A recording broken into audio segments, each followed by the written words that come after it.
I thought my father throwing my belongings onto the front lawn would be my ultimate humiliation. While he filmed my public punishment, my family genuinely believed they were evicting a parasite. They had no idea they were actually tearing down the invisible infrastructure keeping their lives afloat. Exactly 10 days later, my phone blew up with 88 frantic messages. It was not a loving reconciliation. It was the chilling sound of their entire world collapsing without me.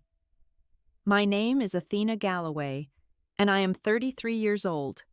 It was roughly 9:15 in the evening when I turned my sedan onto our quiet, manicured street in suburban Columbus. I had just finished a brutal 12-hour shift at the Redstone Civic Logistics Bureau, my brain practically vibrating with compliance metrics, municipal zoning codes, and supply chain audits. My shoulders ached, and I craved nothing more than the quiet sanctuary of my bedroom. Instead, I drove directly into a meticulously staged public execution. My entire life was scattered across the damp, freshly cut front lawn. 2 large suitcases lay unzipped, spilling my sensible work blouses and tailored trousers into the dewy grass. Stacks of my personal and professional files fluttered under the evening breeze.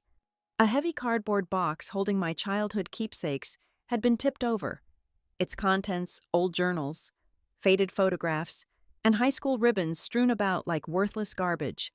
Standing on the front porch, bathed in the harsh yellow glare of the security floodlight, was my father, Marshall Galloway. He held his smartphone raised at eye level, the camera lens pointed squarely at my approaching car. The red recording indicator glowed in the dark. He wore an expression of triumphant righteousness, playing the role of the exhausted patriarch forced to document a harsh lesson being taught to a rebellious, parasitic child.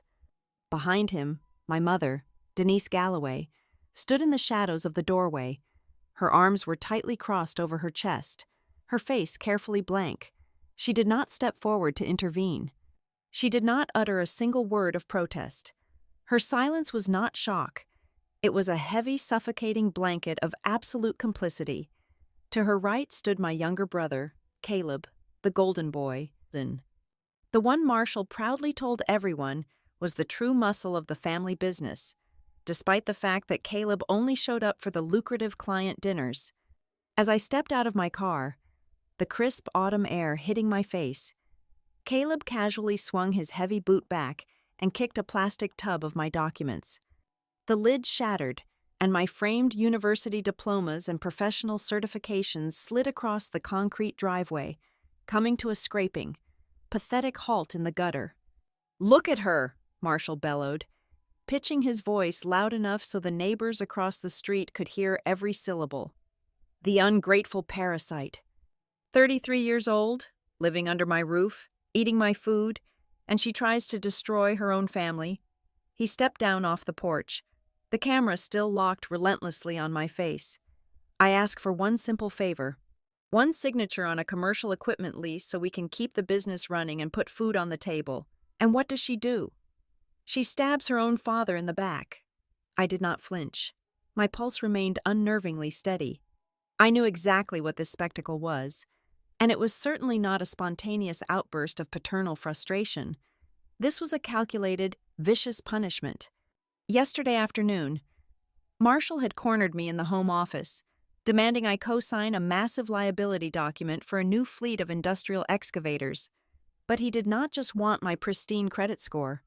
He explicitly demanded that I log into the secure server and permanently delete an email thread from our primary compliance auditor. It was a warning email outlining severe, fraudulent disparities in his recent municipal construction bids. He had been cutting corners, forging safety certifications, and hiding financial deficits. For years, I had been the invisible fixer, the one who quietly cleaned up the paperwork and kept the company from going under. But signing my name to federal fraud and destroying evidence crossed a line I refused to blur. I told him no. This theatrical eviction on the lawn was my penalty for refusing to be his legal human shield. He wanted a show for his audience. He stepped closer, shoving the glowing phone into my personal space, practically begging me to scream, to cry, to beg for forgiveness, or to throw a punch. He desperately needed the narrative of the hysterical, freeloading daughter to justify his fraudulent rage. I gave him absolutely nothing.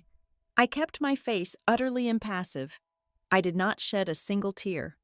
I did not offer a single word of defense or explanation to the dark windows of the neighboring houses. I simply walked past him, my heels clicking sharply against the driveway, and bent down to pick up a stack of tax returns Caleb had kicked into the dirt. As I crouched in the shadows by the rose bushes, hidden from the harsh glare of his camera flash, I slipped my own phone out of my blazer pocket. With a swift, blind tap of my thumb, I started a hidden voice recording. I needed every second of this night preserved in amber. I needed the crisp audio of Marshall screaming about my disloyalty. I needed the distinct sound of Caleb snickering as he watched me gather my underwear from the grass.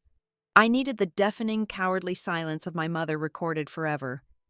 For 45 minutes, I moved methodically from the lawn to the trunk of my car, making trip after heavy trip.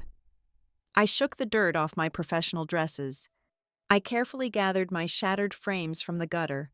Marshall kept up his relentless commentary the entire time, pacing behind me like a warden, hurling insults designed to break my spirit.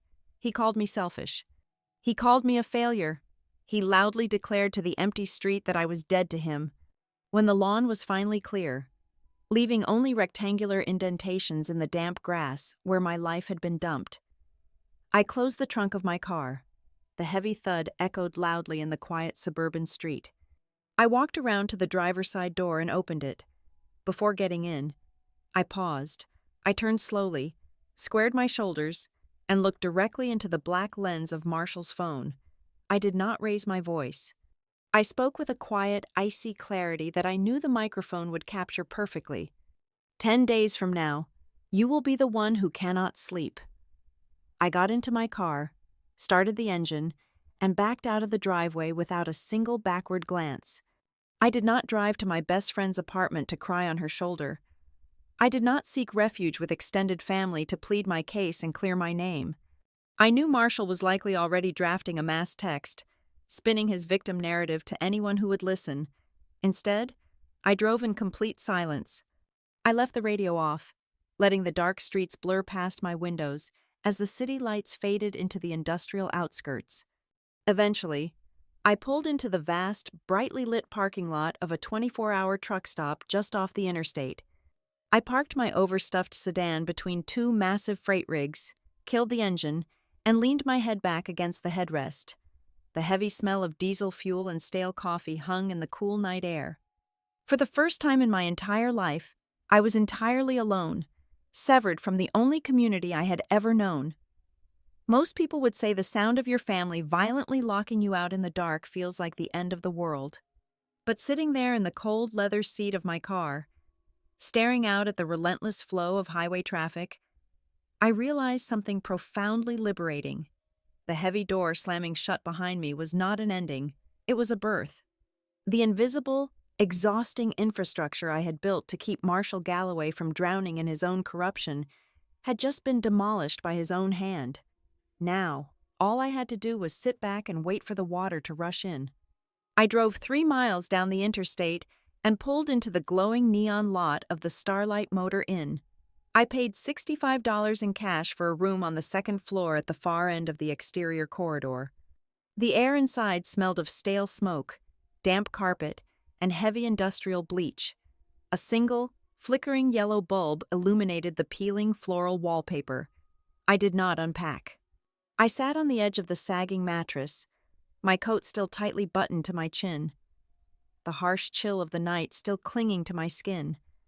I pulled out my phone and hit play on the hidden voice memo, over and over. I listened to the sharp slap of my framed degrees hitting the concrete, the cruel pitch of my brother laughing, the heavy, approving silence of my mother. I played the recording 7 times. I needed the raw, ugly truth of that audio to crystallize in my veins. It was a necessary inoculation. I had to freeze out any pathetic, lingering instinct to forgive them, any conditioned reflex to apologize for surviving. My screen lit up with the first wave of incoming text messages. I did not reply. I did not even type a single letter. Instead, I pressed the side buttons and took a screenshot of every single notification. The first was from Marshall. He commanded me to bring my car back to his driveway by 8 o'clock the next morning because we had, in his words, business to finish. 2 minutes later, a message from Denise arrived. She did not ask if I was safe. She simply lamented that my stubbornness had forced my father's hand and that I had taken things entirely too far. Then came Caleb. His text started with a sarcastic remark about my dramatic exit, calling me a reality television star, followed immediately by an urgent demand to know the login credentials for the municipal bid portal because he had a submission due at noon. I opened my cloud drive and created a new, encrypted folder. I named it "When They Rewrite This." Into that digital vault went the screenshots, the audio recording from the lawn, the frantic emails, and a meticulous, chronological log of the night's events. This was not a folder built for immediate retaliation. I was not plotting a fiery explosion. This was a purely defensive fortress. I knew how my family operated. By tomorrow afternoon, they would be spinning a narrative to the neighborhood and their clients where I was the unstable, hysterical villain who abandoned them without cause. My only job right now was to hold the receipts and protect the timeline. I dialed the only person who would not offer me useless, coddling sympathy. Taryn Bell was my former college roommate, now a ruthless corporate paralegal working in downtown Chicago. She answered on the third ring. I did not cry. I did not shake. I gave her the sterile, clinical breakdown of the evening, relying entirely on facts and chronological data. Taryn did not offer a single word of comfort or pity, which was exactly why I called her. She listened to my mechanical recitation in silence, typing rapidly in the background, and then delivered her verdict with sharp, legal precision. "Do not explain a single thing to them," Taryn instructed, her voice cutting through the static of the line like a scalpel. "Do not defend your choices. Do not engage in a debate about who is right. Just document. Save every text, every voicemail, every email. They are going to try to provoke a reaction so they can use your anger against you. Give them nothing but silence. Let them pave their own road to ruin." I ended the call and opened a new document on my phone. I gave it a simple title, a list of duties I was walking away from for good. Then I began typing out every invisible thread I was choosing to cut that night. I would no longer send the 90-day renewal reminders for the company fleet auto insurance. I was officially done processing the complex, bureaucratic hazardous material permit files. I would never again log into the banking portal at midnight to fix Caleb's glaring payroll errors before the employees' direct deposits bounced. I systematically crossed off tracking my mother's expensive prescription refills, organizing the chaotic inbox of unpaid vendor invoices, and swooping in to save their catastrophic, last-minute project deadlines. Reading the list back to myself was sobering. It was not a list of favors. It was a secondary full-time job I had been executing for zero pay and zero respect. My hands moved quickly now, driven by a cold, methodical adrenaline. I logged into every single personal account I owned: banking, health insurance, social media, retail applications, tax portals. I changed my passwords to randomly generated, 32-character sequences. I set up two-factor authentication on everything. I navigated to my employee profile for the Redstone Civic Logistics Bureau and ruthlessly deleted Marshall and Denise as my emergency contacts, leaving the fields completely blank. If I ended up in a hospital, the state could handle it. My family had lost the privilege of knowing whether I was alive or dead. Next, I had to assess the blast radius of my departure. I needed to know exactly how deeply my digital footprint was buried inside the structural integrity of Galloway Construction. I ran a comprehensive search of my personal email address across the various vendor networks. The results made my stomach twist into a tight knot. I found dozens of active, automated threads from commercial banks, heavy equipment suppliers, and federal construction portals. Marshall had not just relied on my free labor, he had structurally embedded my contact information as the primary administrative safeguard for his entire operation. Every time his company missed a payment warning, the system copied me. Every time a compliance certificate was flagged for missing signatures, the alert was routed to my inbox. He had used my name and my unblemished reputation as a permanent, reliable circuit breaker. He knew he could ignore the warnings because he trusted I would silently fix the short circuits before they sparked a massive fire. Not anymore. I created a rule in my inbox.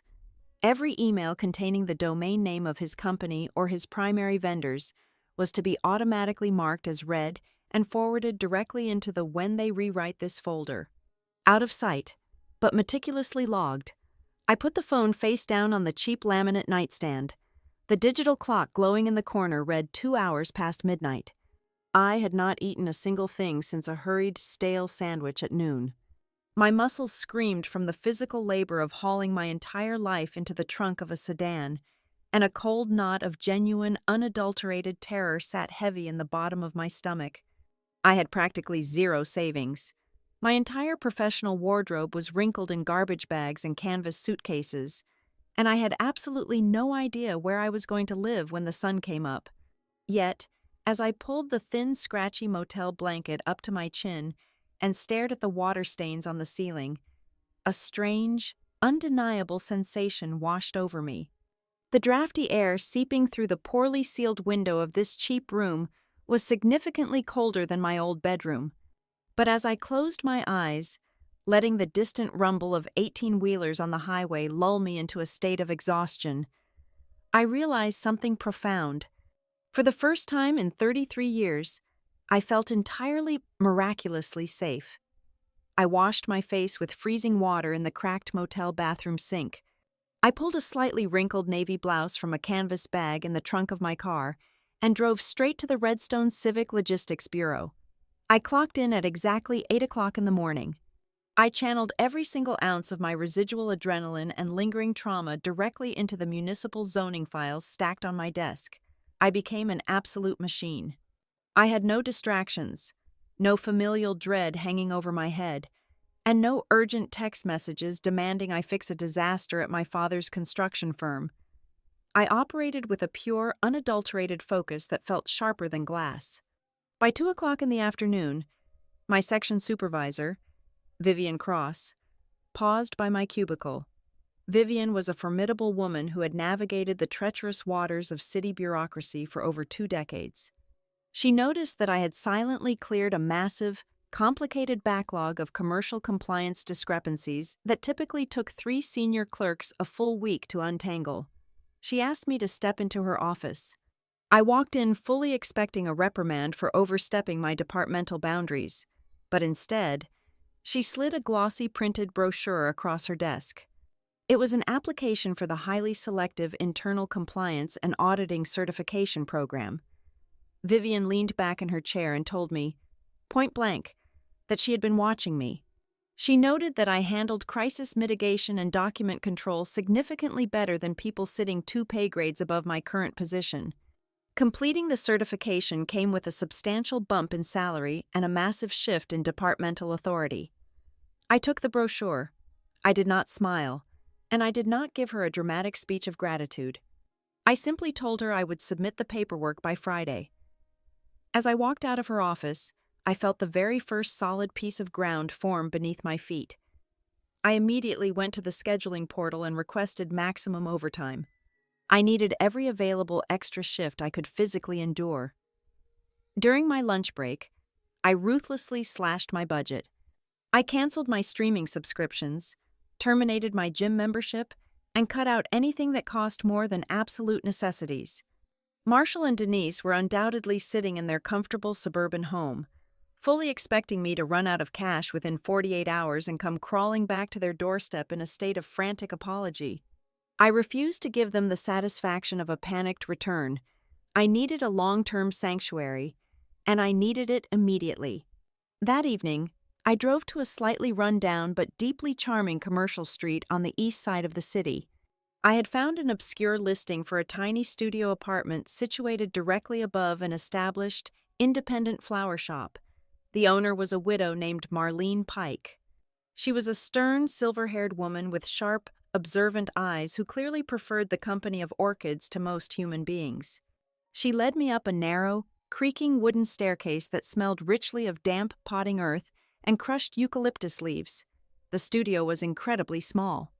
It featured a sloping ceiling, scuffed hardwood floors, and a single window overlooking the alley, but the heavy brass deadbolt on the solid oak door looked brand new. Marlene did not ask for my life story. She did not ask why a woman in her early 30s was desperately looking to move in on a Wednesday night with nothing but trash bags full of clothes and a car full of loose documents. She stood at the threshold, crossed her arms, and asked me exactly 2 questions. First, did I smoke inside? Second, was I planning to let anyone bring trouble to her front door? I looked her dead in the eye and answered a firm no to both. I handed over a cashier's check for the first month's rent and the security deposit, effectively draining almost every single dollar I had left to my name. It took me 5 exhausting trips up those narrow stairs to haul the shattered remnants of my life from the trunk of my old sedan into the empty room. I was sweating, my shoulders burned, and my arms felt like lead. Just as I dragged the final heavy cardboard box of files across the threshold, my phone violently vibrated in my pocket. Then it vibrated a second time, and a third. I pulled it out and stared at the glowing screen. Caleb was demanding to know the master password for the secure payment gateway because a vendor was threatening to walk off a job site. Marshall sent a clipped, furious text asking who had processed the commercial insurance renewal fee, complaining that his broker was holding up a vital permit. Denise sent a frantic message asking where I had saved my father's physical bidding portfolio for an upcoming municipal contract. I scrolled through the notifications with a profound, icy clarity. Not a single one of them asked where I was sleeping tonight. Not a single one asked if I had enough money to buy groceries, or if I was physically safe. They did not miss their daughter or their sister. They only started dialing my number because the invisible, free administrative systems they blindly assumed I would run forever had abruptly and catastrophically stopped working. I immediately forwarded the screenshots directly to my secure, encrypted folder. I sent a quick text to Taryn, asking if I should just text them the passwords to temporarily get them off my back while I unpacked. Her reply came in under a minute, typed entirely in capital letters. She explicitly warned me to never, under any circumstances, log into a single one of Marshall's business accounts ever again. Not even to look. Not even to point my brother in the right direction.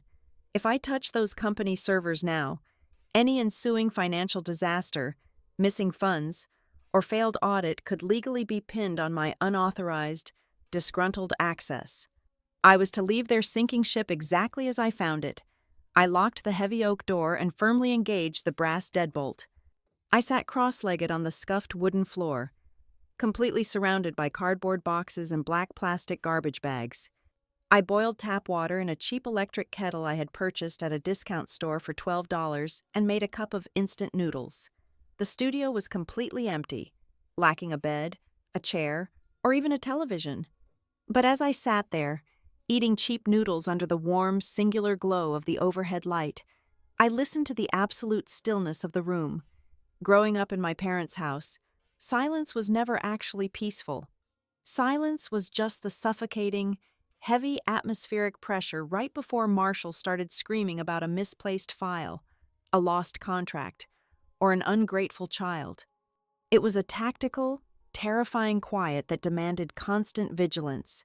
Here, sitting on the dusty floor above Marlene's flower shop, the silence was simply the beautiful absence of noise. For the first time in my entire life, the quiet did not mean a storm was coming. It meant the storm was finally locked outside. For years, the narrative within the Galloway household was a carefully constructed, bulletproof fiction. If you asked my parents, I was the unmarried, overeducated daughter who was stubbornly taking up space in the guest room, shielded from the harsh realities of the real world by my father and his boundless generosity. The truth, buried under years of my own conditioned silence and desperate need for approval, was vastly different. I was not a guest. I was the unpaid, unacknowledged life support system for his entire commercial enterprise. My evenings were never spent lounging or socializing. They were spent huddled over my laptop at the kitchen island, desperately untangling the catastrophic administrative messes Marshall left in his wake. I was the invisible hands that caught the transposed numbers on municipal zoning permits before they could trigger thousands of dollars in city fines. I was the one who meticulously maintained the massive, complex spreadsheet tracking our commercial liability renewals, quarterly tax estimates, and worker compensation audits. When Caleb inevitably botched the bi-weekly payroll data, leaving our subcontractors furious and threatening to walk off active job sites, I was the one who stayed up until 2 a.m. manually overriding the banking portal to push the direct deposits through. And whenever Marshall blew his notoriously short temper and screamed at a vital supplier over a delayed shipment, I was the ghostwriter of the eloquent, groveling apology emails that magically salvaged the vendor relationship the next morning. Yet, if you attended one of our neighborhood summer barbecues, you would hear Marshall proudly booming to anyone holding a beer that Caleb was the absolute backbone of the operation. He would clap my younger brother on the shoulder, loudly declaring that Caleb carried the heavy manly burdens of the family business. Caleb, who only showed up to construction sites when the concrete was already poured, wearing spotless leather work boots and a branded company polo shirt, ready to shake hands, take the credit, and leave before the real labor began. Whenever I dared to bring up my sheer exhaustion or asked for a sliver of recognition, my mother, Denise, would immediately shut me down with a gentle, suffocating smile. She called my late nights pitching in. She called it simply helping the family out. By weaponizing the concept of familial duty, she effectively erased the massive market value of my labor. She turned my highly specialized administrative and legal crisis management into a basic, expected chore, treating it with the same casual indifference as folding the laundry or taking out the trash. By the 5th day in my new studio apartment, the meticulously woven fabric of their delusion began to violently and publicly unravel. It started with an urgent notification on my phone shortly before my lunch break at the bureau. A massive commercial client, a property developer building a high-end suburban retail complex, had officially halted their second phase of funding. The wire transfer for tens of thousands of dollars was frozen indefinitely. The reason was painfully simple. Galloway Construction had failed to submit a renewed certificate of comprehensive liability insurance. It was the exact critical document I had quietly and efficiently renewed every single September for the past 6 years, without ever being prompted. 10 minutes later, a barrage of text messages from Caleb flooded my screen. He was absolutely livid, his words practically vibrating with panic. He accused me of deliberately hiding the renewal documents. He called me a vindictive sociopath, claiming I was intentionally trying to bankrupt our father just to prove a selfish point. Reading his frantic, misdirected rage, a chilling and profound realization washed over me. Caleb was not just being cruel. He was genuinely, dangerously clueless. He truly believed the business ran on autopilot. He actually thought million-dollar insurance policies magically renewed themselves, that complex municipal taxes automatically filed themselves, and that payroll just organically happened because he willed it so. He was furious because he was terrified, and he was terrified because he finally realized he had absolutely no idea how to actually run the company he claimed to lead. When I returned to my apartment that evening, Marlene was sweeping the sidewalk in front of her flower shop. She paused, leaning her weight on her wooden broom, and offered me a small, knowing smirk. She casually mentioned that she still kept in close touch with a few ladies from my old suburban neighborhood. According to the local gossip mill, Marshall had been seen standing in the middle of his concrete driveway at 6 o'clock that morning, screaming at the top of his lungs. He had apparently dragged an expensive, heavy-duty laser printer out of the home office and hurled it directly onto the asphalt. He was screaming at the broken plastic, screaming at Caleb, and cursing the universe for his sudden, inexplicable streak of terrible luck. I walked upstairs, locked my heavy brass deadbolt, and opened my laptop. I navigated to my secure archived folder, where I had routed all the historical company correspondence. I strictly obeyed my friend's warning and did not log into their active servers. But I scrolled back through the emails I had been secretly copied on in the weeks leading up to my violent eviction. The truth was glaringly obvious in black and white text. The warnings had been smoldering long before Marshall decided to throw my clothes onto the damp grass. There were overdue notices from the state licensing board, flagged compliance audits from the city, and mounting vendor late fees. The foundation of his empire was already rotting from decades of his own incompetence, arrogance, and fraudulent shortcuts. I sat back in the quiet of my small room, letting the heavy, undeniable truth sink deep into my bones. I did not blow up my family life. I did not cause their ruin. I was simply the only thing standing between them and the absolute collapse of their own making. I had spent my entire adult life believing their toxic narrative, feeling like a heavy burden taking up space in their perfect home. But the bitter, incredibly liberating reality was that I had never, ever been the parasite. I was the support beam they leaned on for so long they forgot it could walk away. On Tuesday evening, an unexpected email arrived in my inbox from an address I immediately recognized. It was from Mrs. Gable, the retired schoolteacher who lived directly across the street from my parents. There was no text in the body of the email, only a video file attachment captured by her motion-activated doorbell camera. I clicked play and watched the silent, black and white footage illuminate the dark screen of my laptop. It showed exactly what had transpired before my father began recording his self-righteous performance. The footage was a full 7 minutes long. It captured Marshall dragging my heavy plastic storage bins and suitcases out the front door, his face contorted in an ugly, unhinged rage. He violently kicked a box of my winter sweaters down the porch steps. He hurled my childhood memory box onto the lawn, sending photographs fluttering into the dark grass. He spent 5 solid minutes staging the wreckage, panting heavily from the physical exertion of his own cruelty. Only after he had arranged the scene to his liking did he pull his smartphone from his pocket, smooth down his hair, adopt a mask of calm, paternal disappointment, and hit record just as my headlights swept across the pavement. The video laid bare the cold, calculating premeditation of his actions. I soon learned that Marshall had not been able to contain his own hubris, believing his edited cell phone video was a masterpiece of tough love. He had spent the early part of the week parading it around town. He practically shoved his phone into the faces of the other general contractors by the coffee machine at the wholesale lumberyard. He showed it to a group of men after the Thursday evening fellowship dinner at the community church.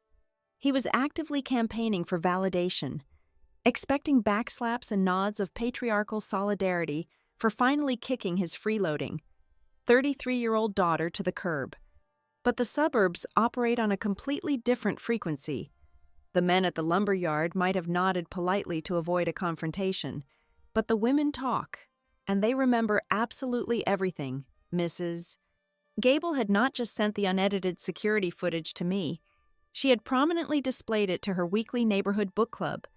The counter-narrative spread faster than a wildfire. The women in the community immediately recognized the glaring, hypocritical holes in Marshall's story.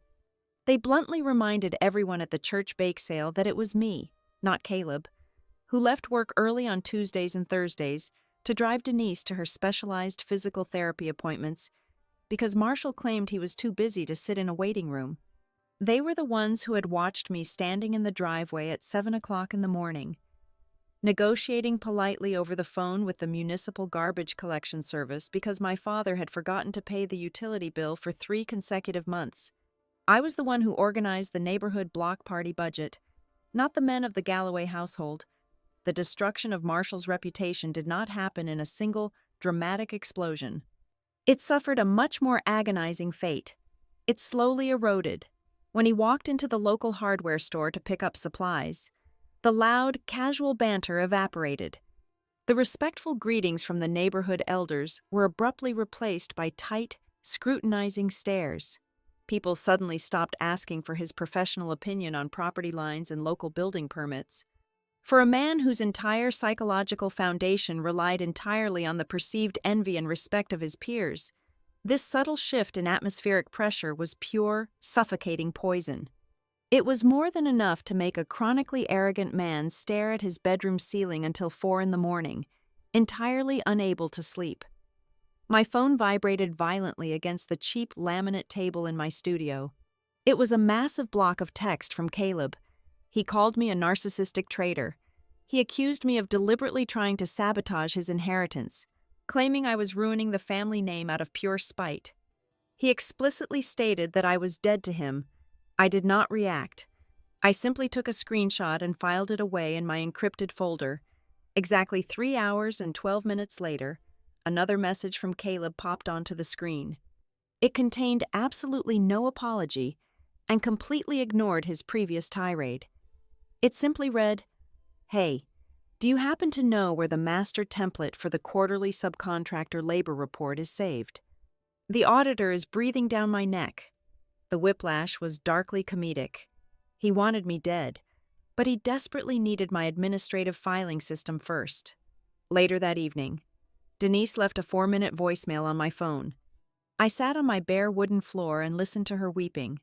Her tears, however, were entirely devoid of maternal concern for her daughter. She did not ask if I was safe or if I had eaten a warm meal.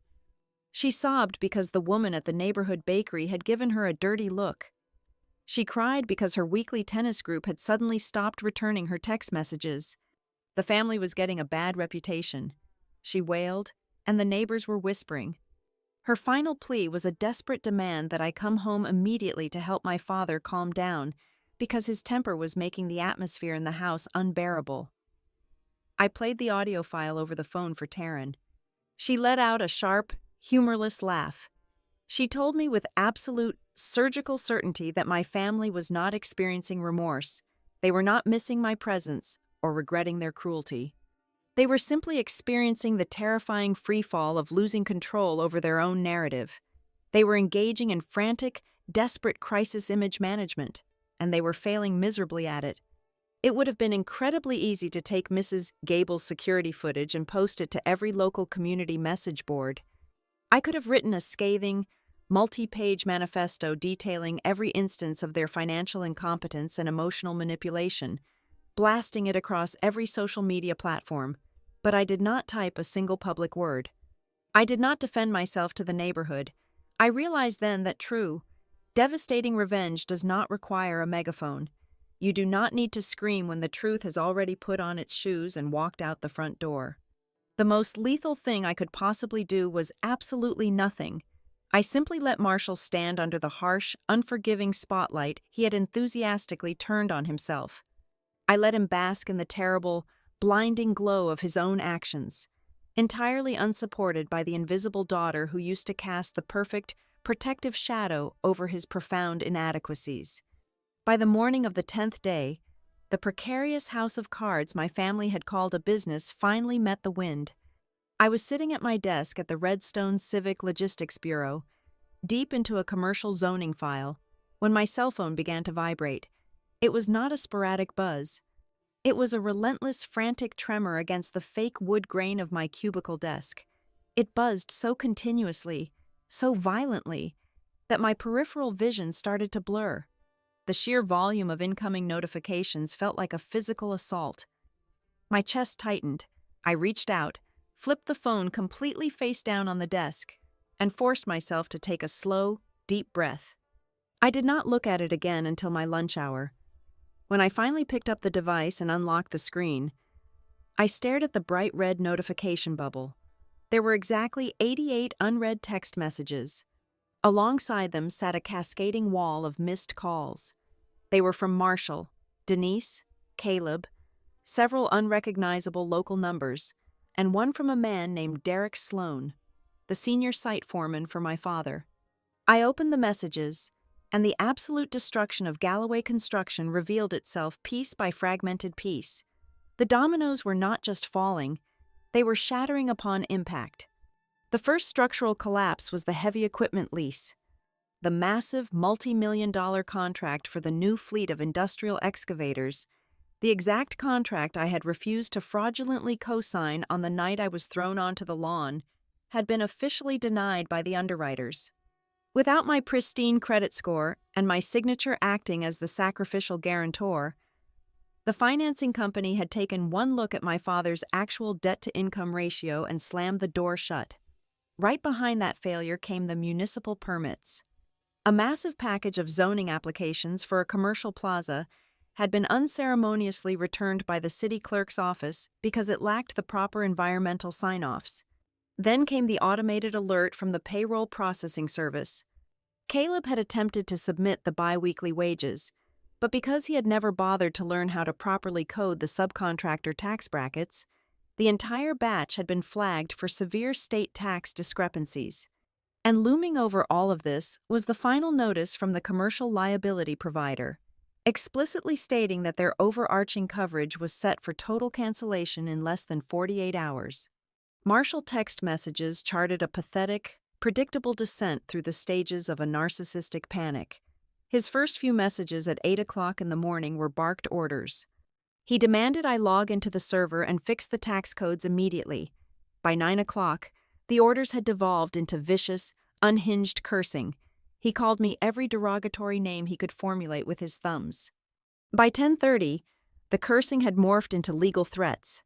He promised to sue me for corporate sabotage and intellectual property theft. Finally, just before noon, his tone abruptly shifted into a sickeningly desperate attempt at paternal authority. His last message read exactly like this: "Stop being childish, Athena, and call your father back right now so we can handle this like a family." Caleb was unraveling with far less dignity. His messages were a frantic stream of consciousness typed in pure terror. He was physically trapped at a high-end residential build site. The municipal inspector had arrived for a surprise structural audit, and Caleb could not locate a single valid inspection certificate. A crew of 20 union laborers was sitting idle on the clock, charging double time, while the wealthy client was standing on the lawn, screaming at my brother and threatening to terminate the entire contract. Caleb begged me to just email him the PDF files. He pleaded. He bargained. He offered to pay me out of his own pocket. Amidst the corporate apocalypse, my mother chimed in. Denise sent exactly one text message. She did not ask about the crumbling business. She did not address the fact that her husband was threatening to sue her daughter. She simply asked if I remembered the 6-digit alphanumeric access code for her specialized dermatology payment portal because her premium night cream subscription was trying to process and her credit card had been declined. It was a breathtaking display of willful ignorance. After everything, she still viewed me as the unpaid, automated switchboard operator for their superficial inconveniences. The most illuminating message, however, did not come from my blood relatives. It came from Derek Sloan. Derek was a hardened, no-nonsense foreman who had worked for my father for nearly 15 years. His text was brief, private, and deeply validating. He wrote that Marshall was currently standing in the middle of the supply yard, throwing hard hats and blaming the city, the banks, the weather, and his own children for the massive stall. But, Derek added, every single guy wearing boots on that job site knew exactly what was actually happening. They all knew I was the one who had kept the engines running and the paychecks clearing.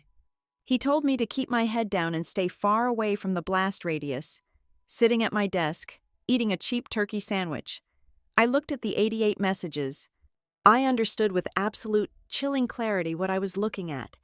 They were not reaching out because they missed my laugh or my presence at the dinner table. They were not experiencing an emotional revelation. They were simply experiencing, for the very first time, the astronomical, real-world cost of treating the person who quietly built their parachutes like absolute garbage. I took screenshots of every single threat, every admission of incompetence, and every demand. I dropped them directly into my secure folder. Then, I drafted a quick email to Taryn, asking if I should send a formal cease and desist letter to stop Marshall from harassing me at my government job. Taryn called me within 5 minutes. Her voice was steady, grounded, and utterly ruthless. She ordered me to take my hands off the keyboard. I was not to reply to Marshall. I was not to rescue Caleb. I was certainly not to send Denise her password. "Do not say a single word," Taryn instructed. the audio crisp through my earpiece. When people like your father are forced to face the consequences of their own incompetence, they desperately need a target to absorb the blame. If you text back, even just to say no, you give them a rope to pull you back into the mud. Sometimes, absolute silence is not an act of cowardice. It is the most perfect, impenetrable audit you could ever conduct. Let the silence bankrupt them. I hung up the phone. I picked up my device. I opened my settings and turned on Do Not Disturb for every contact who shared my last name. Then, I turned back to my municipal files and got back to work. While my family was actively suffocating under the crushing weight of their own incompetence, my professional trajectory was accelerating at a breathtaking pace. It was a crisp Thursday morning when Vivian Cross called me into her office for the second time that week. She bypassed the usual corporate small talk and slid a formal, watermarked memorandum across the glass surface of her desk. I had been officially accepted into the Advanced Internal Compliance and Auditing Certification Program, but Vivian was not stopping there. She informed me that, effective immediately, she was elevating my daily responsibilities and transferring me to the Senior Contractor Compliance Review Team. The profound irony of this promotion practically vibrated in the air. For my entire adult life, I had operated in the dark, frantically scrubbing Marshall's fraudulent ledgers, forging safety certifications, and fixing his catastrophic administrative blunders before the municipal inspectors could catch him. Now, with a single signature from Vivian, I was becoming the municipal inspector.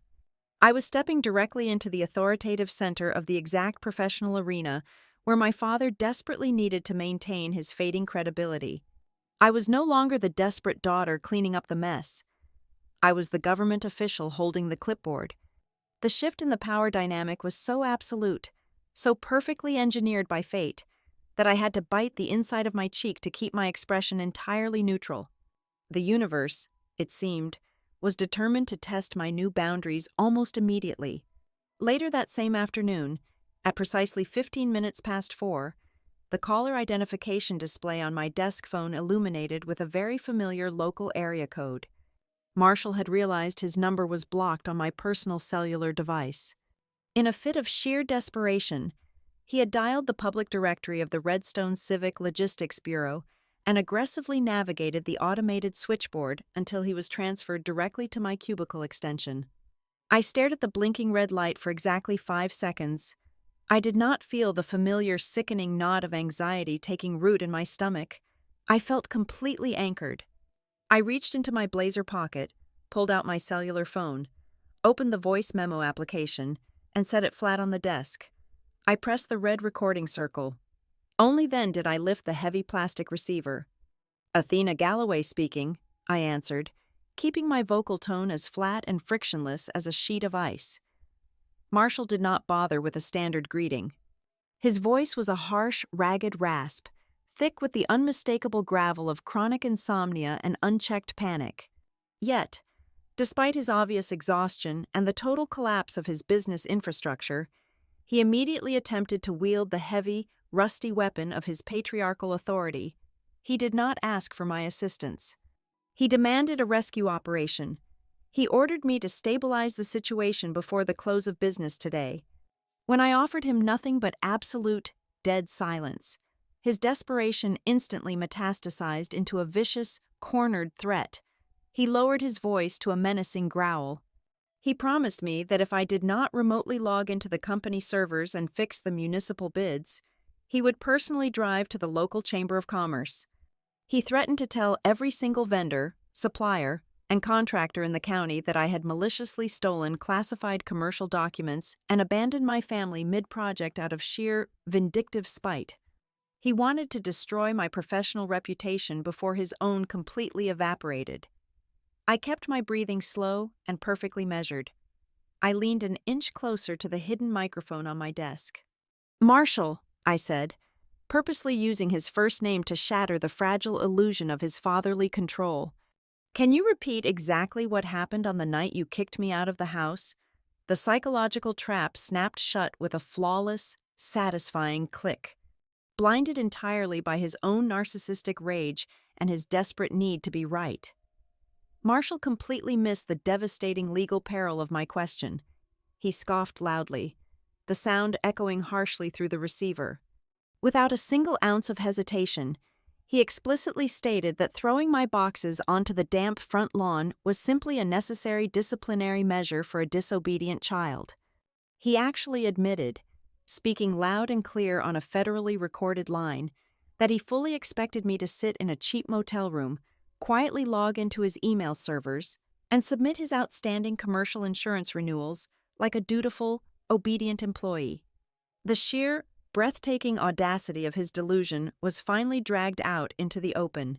He never actually intended to fire me from my unpaid labor.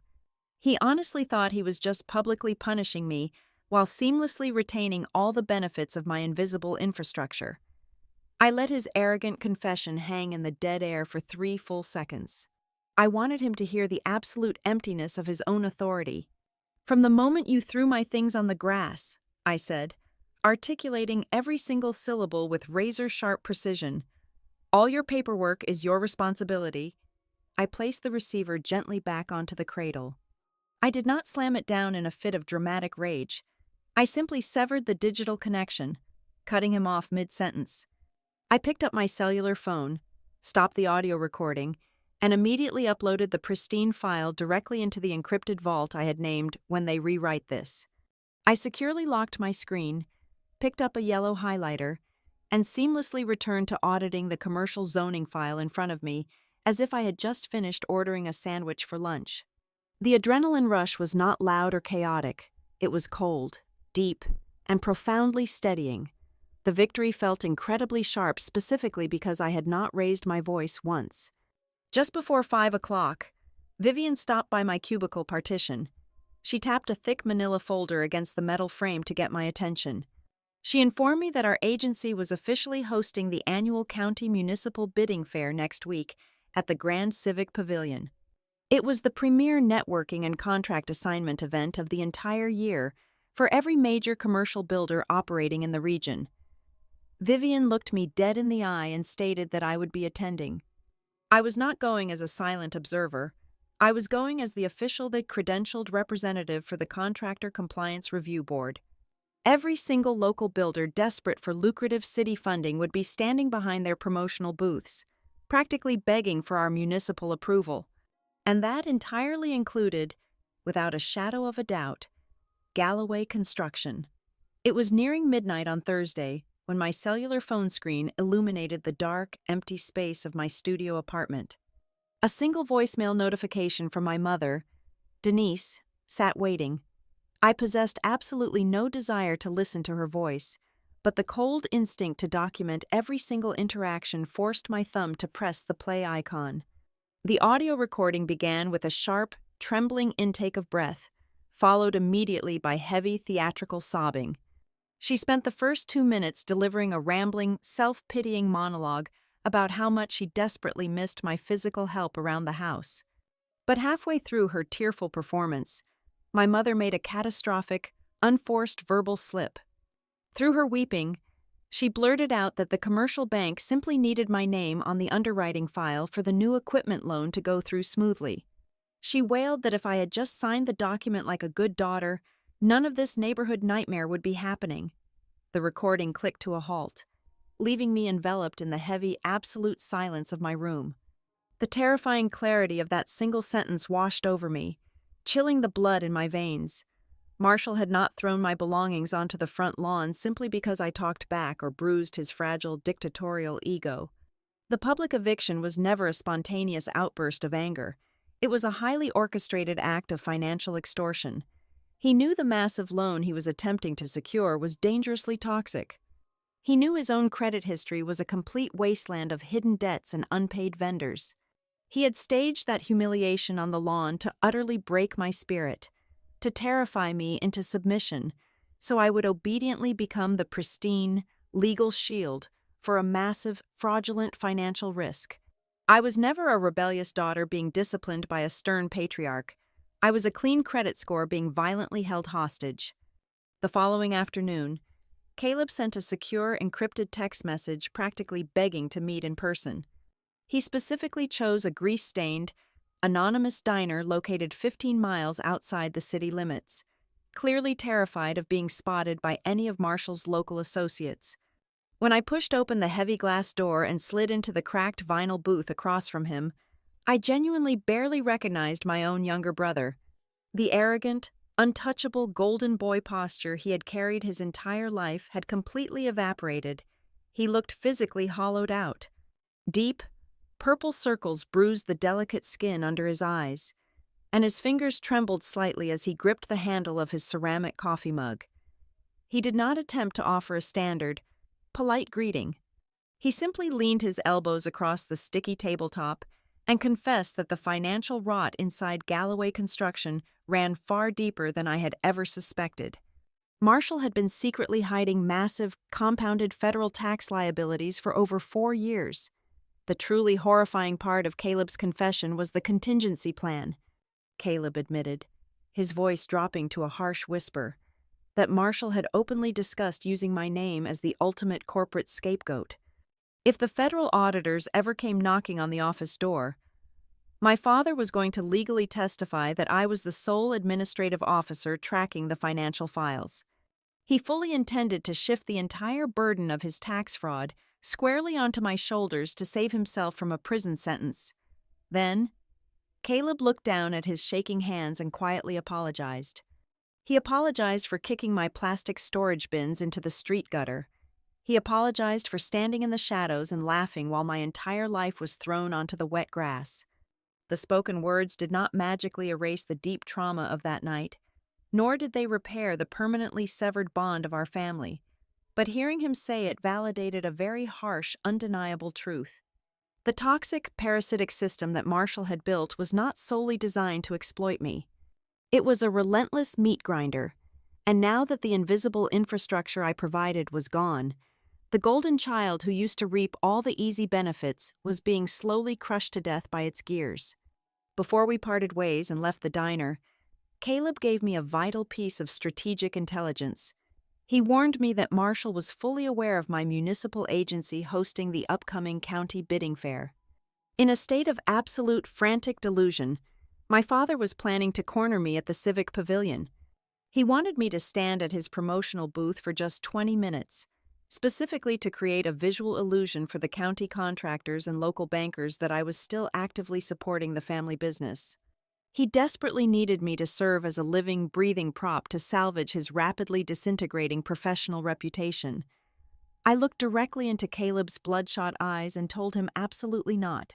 I explicitly stated that I would be attending the municipal fair, but I would be walking the convention floor strictly under my own professional authority. I was representing my government department, and I would never again serve as a convenient human shield for Marshall Galloway. When I returned to the flower shop later that evening, Marlene was sweeping the front entryway and preparing to lock the heavy glass door. I paused on the concrete sidewalk and told her briefly about the upcoming convention and my father's desperate, manipulative scheme to parade me around his booth. She did not offer me soft, useless sympathy. She leaned her weight against her wooden broom handle and delivered a piece of wisdom that hit me like a physical blow to the chest. "Weak men habitually use public humiliation to recruit your silence," Marlene said, her voice sharp and remarkably steady in the cool evening air. "They want you to be so ashamed of the public spectacle that you quietly surrender your truth. If you want to permanently end his control over you, do not give him your silence, but whatever you do, do not lose your temper. Your absolute calm is your most lethal weapon." The very next morning, before I clocked in for my shift at the bureau, I deliberately walked into a high-end designer boutique in the downtown commercial district. I bypassed the discounted clearance racks entirely. I took exactly $350 out of my incredibly depleted savings account, money I desperately needed for weekly groceries and future utility bills, and I purchased a meticulously tailored, razor-sharp charcoal blazer. It was an extravagant, terrifying financial expense, but as I slid the heavy, perfectly structured fabric over my shoulders and looked at my reflection in the fitting room mirror, I knew it was not a frivolous purchase. It was literal armor. It was a tangible, undeniable declaration to myself that I was no longer the exhausted, terrified girl scrambling in the dirt of a suburban lawn. I was going to walk into that bidding fair not as a victim, but as a professional woman who no longer needed his approval to stand tall. The Civic Pavilion was a cavernous dome of glass and steel, echoing continuously with the low, frantic hum of commercial desperation. It had been exactly 10 days since my entire existence was violently scattered across a damp suburban lawn. I walked through the massive double doors of the convention center, wearing my newly purchased, perfectly tailored charcoal blazer. Pinned straight and securely on my left lapel was the heavy brass nameplate of the Redstone Civic Logistics Bureau. Tucked under my right arm was a thick, leather-bound portfolio of municipal compliance regulations. My spine was completely rigid, my shoulders squared, and my chin held high. I was no longer the exhausted, terrified ghost haunting the peripheral edges of my father's failing business. I walked into that echoing hall as the physical embodiment of the structural integrity he completely lacked. I spotted my family almost immediately. Marshall, Denise, and Caleb were standing awkwardly behind a draped promotional table situated near the heavily trafficked center aisle. Marshall was wearing a navy blue suit that was easily 5 years out of date, the fabric pulling tightly across his stomach. He was aggressively projecting the grand image of the seasoned, prosperous patriarch, flashing a forced, overly wide smile to any municipal official or bank representative who happened to make brief eye contact. Denise stood rigidly beside him, her hands clasped tightly together, playing the flawlessly devoted wife. Caleb looked pale and entirely hollowed out, shifting his weight constantly from his left foot to his right foot. Staring blankly at the stacks of glossy company brochures they had absolutely no legal right to distribute. Before I even reached the halfway point of the main convention floor, the unspoken power dynamic of the room violently shifted. Several massive local developers and senior independent contractors recognized me immediately. These were the very men I had patiently guided through complex municipal zoning orientations over the past 2 years. They did not just offer a polite nod from afar, they actively stepped out of the rapid flow of foot traffic to shake my hand. They greeted me with genuine, professional reverence. They asked my professional opinion on the newly updated county environmental codes.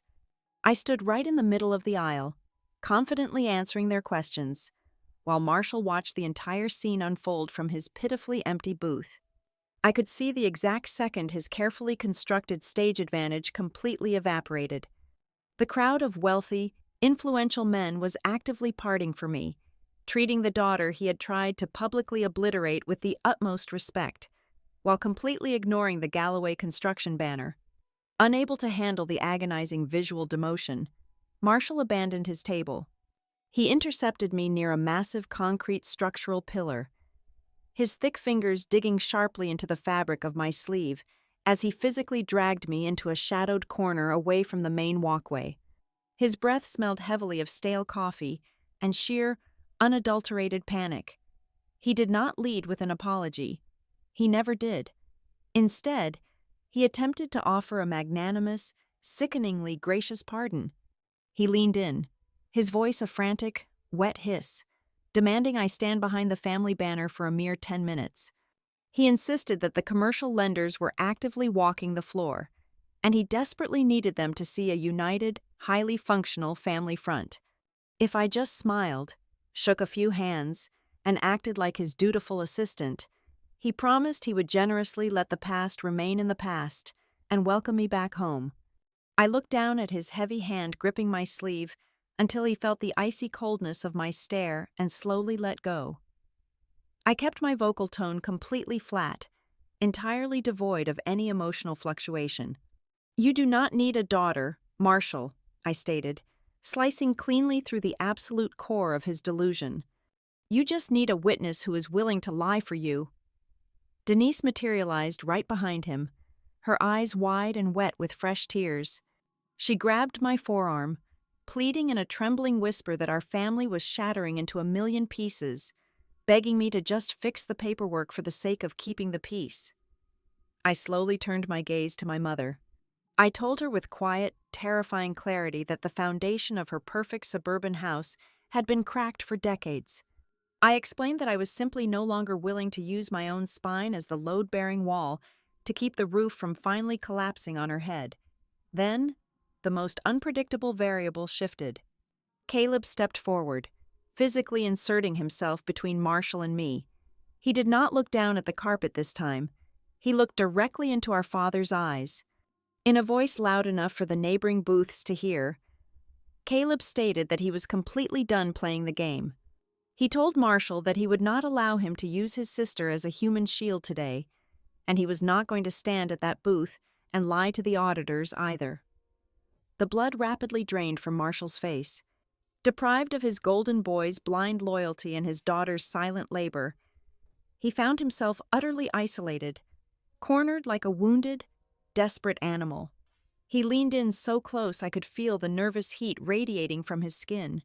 He dropped his voice to a venomous, quiet whisper, promising me that he still possessed the ultimate power to completely destroy my professional reputation in this city if I maliciously pushed him against the wall.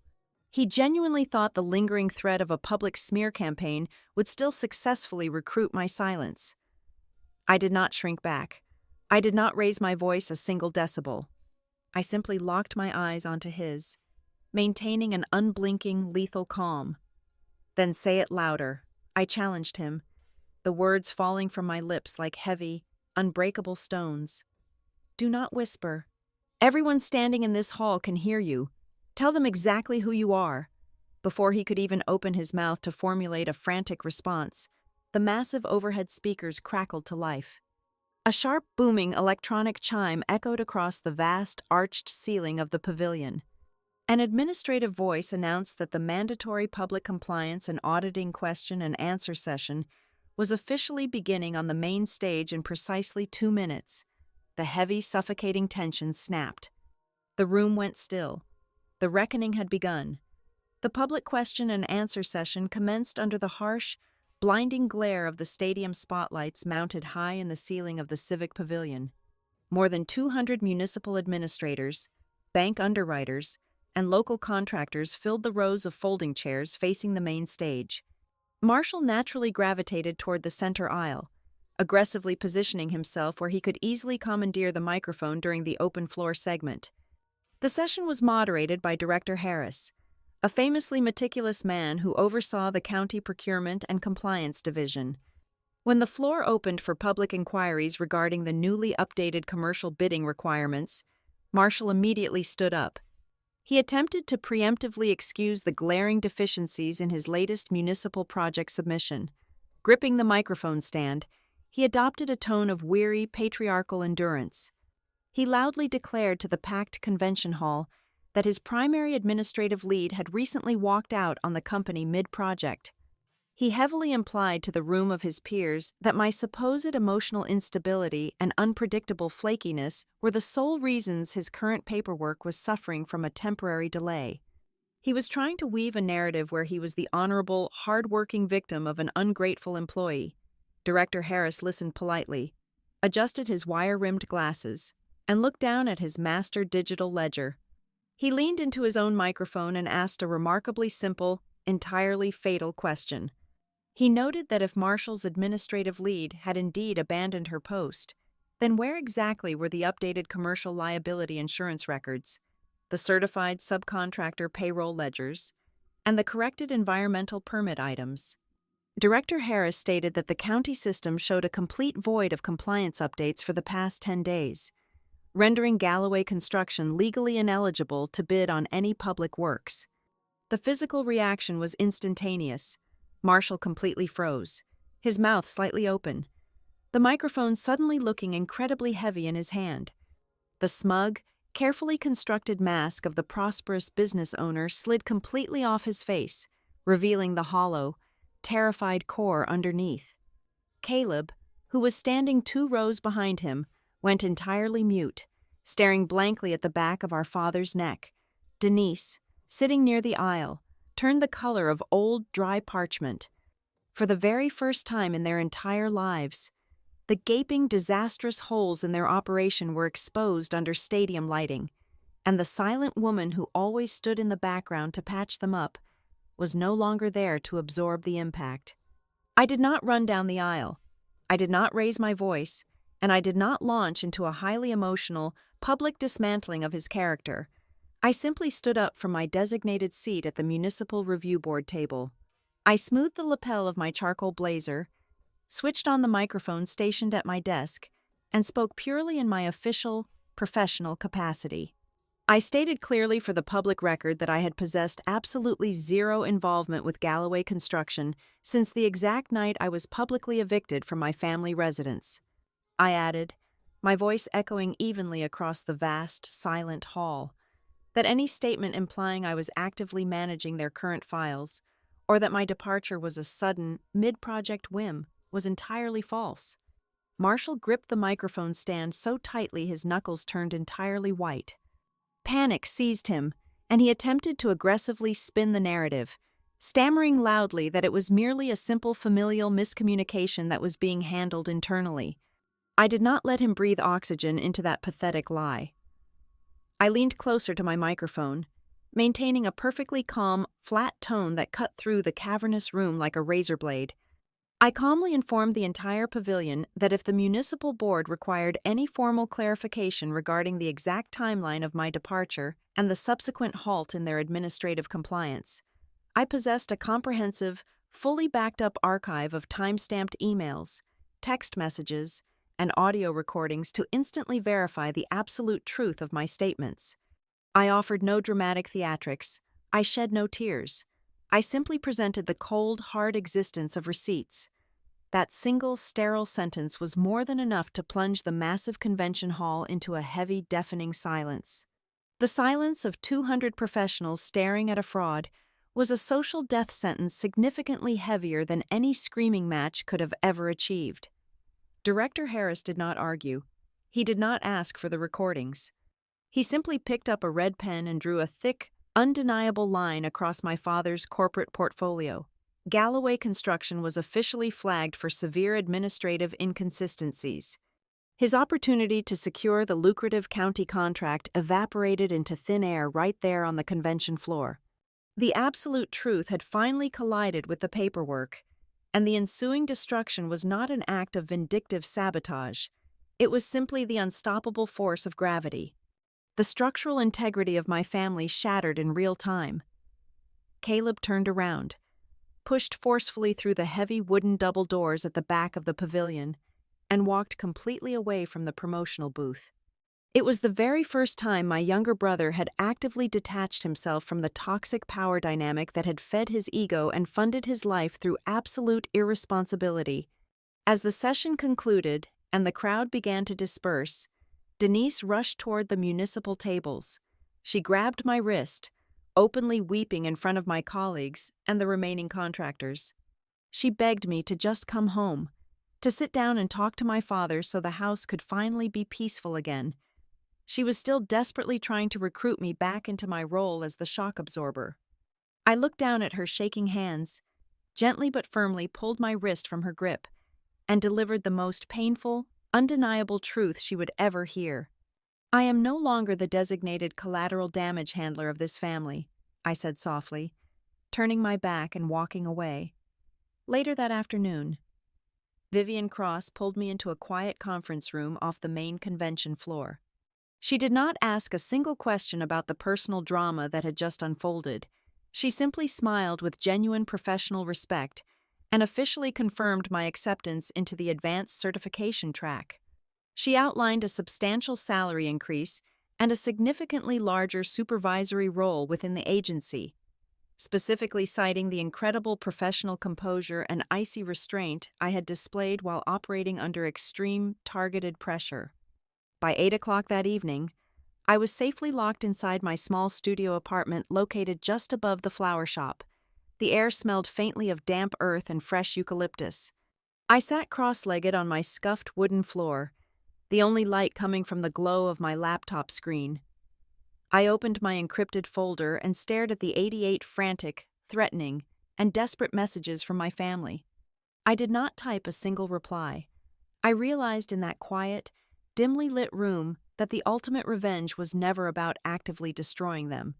True revenge was simply putting down the massive, suffocating weight I had carried for them for decades. It was stepping entirely out of the way, refusing to be their shield, and letting them finally see the absolute ruin of their own reflections.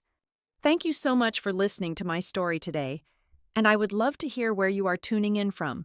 So please leave a comment below so we can connect and share our thoughts. If you enjoyed this journey, please subscribe to the Helena Revenge Stories channel, like this video, and show your support by hitting the hype button so that this story can be heard by many more people.